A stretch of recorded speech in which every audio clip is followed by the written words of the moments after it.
We continue our coverage of the passing of AmaZulu King Goodwill Zwelithini, the Zulu Monarch. He's been described as a people's king who also played a role in the politics of the country. His community activism is widely spoken of, and he is praised for having supported educational leaders in their quest to improve the quality of education in the country.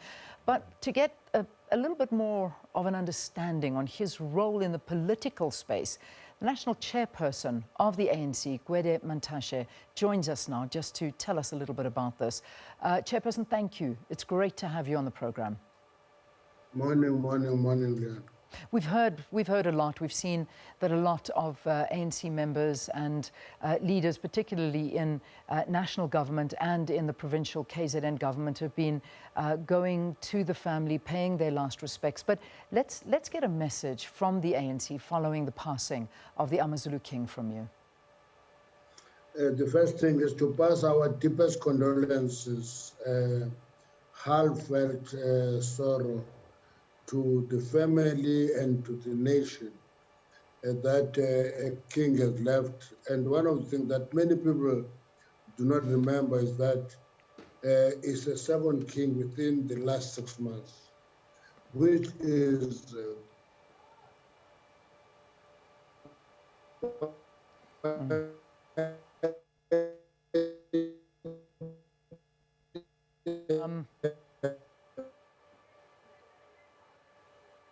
in the sense that the nation.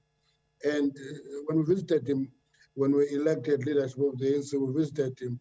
And one of my discoveries was his deep sense of analytical mind, which made me appreciate that he understands issues far better than anybody could imagine. And that helped us to have that stability in KZN. Thank you, Minister. Thank you. We were losing, you were coming in and going out, but hopefully we'll have a very stable connection with you going forward. But we did get the gist of the respects that you were paying and the kind of leader that the AmaZulu King was to the nation. Now, King Goodwill Zwelithini has been described as someone who was not biased, and that was quite important, or aligned to any political party. And that's, you know, something that I suppose many people looked up to him. But what relationship did or does the party enjoy with the royal household? He kept the rule of a king, being a king over his people. But I must say that he was warm to the ANC. I can't talk for other parties. That's why we went there. When we elected, we met him, we had a discussion with him. We spent almost a day there. And many individual leaders of the ANC continued to go there. He was warm to the ANC. I would imagine that a governing party should be related to, because all the relations also control what is entailed in the relationship. But he was very warm to the ANC. Obviously, as I mentioned right in the beginning, that an ANC delegation led by the Treasurer General went to pay respects at KwaNongoma yesterday. Let's talk to future relations with the AmaZulu royal household.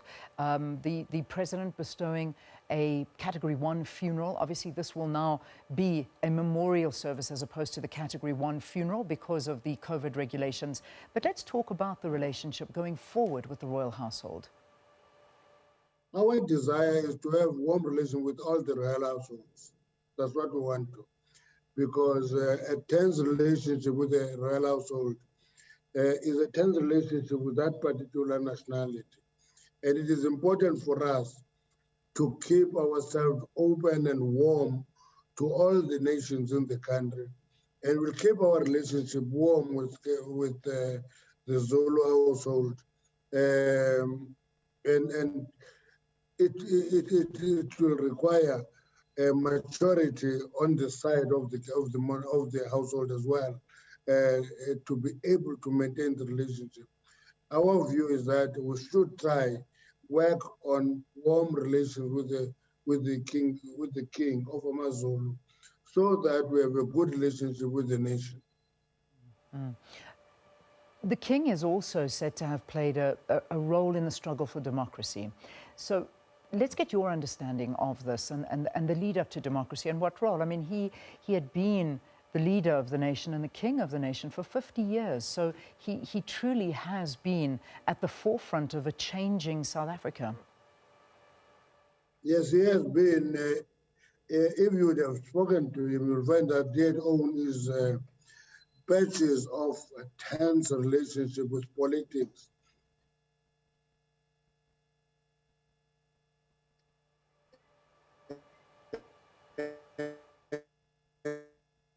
And he made normality. And we must thank him for that, because it was not to anybody's benefit to have people at each other's throat, people dying in numbers. He has made a big contribution there. And the analytical mind I'm talking about is his deep sense of understanding of the evolution of our democracy and the country as a whole.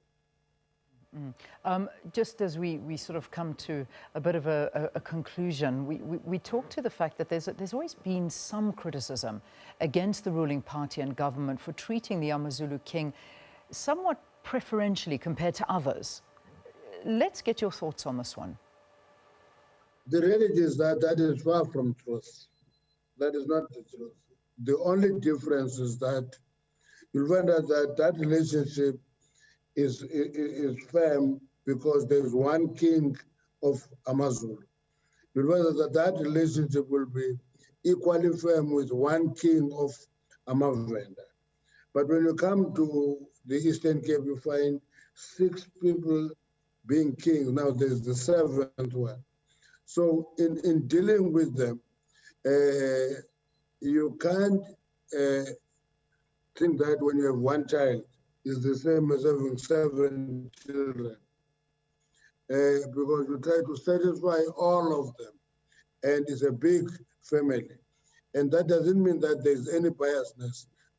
What is biased is the system, one king, one nation, as opposed to every nation in the Eastern Cape has 2 kings. Abatembe have 2 Amaxhosa, have Amaxhosa, and then have Amahahabe, and then you have Mambondo 2.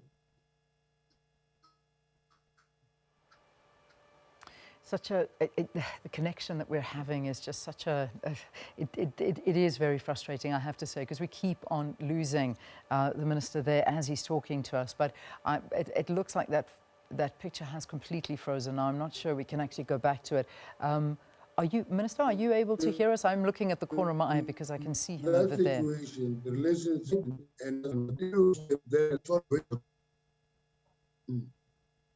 I'm going to try one last time, because we're going to go to sports news after this. The connection has been such a terrible one. We keep on losing you on this one, but just perhaps we can get this as a final answer. What lessons would you say that other traditional leaders could draw from the AmaZulu King in terms of community activism and, as we've been speaking, non-partisan politics?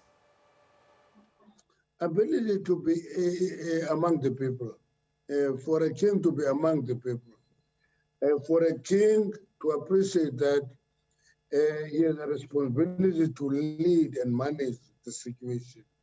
Immediately a king begins to be just behave like an activist.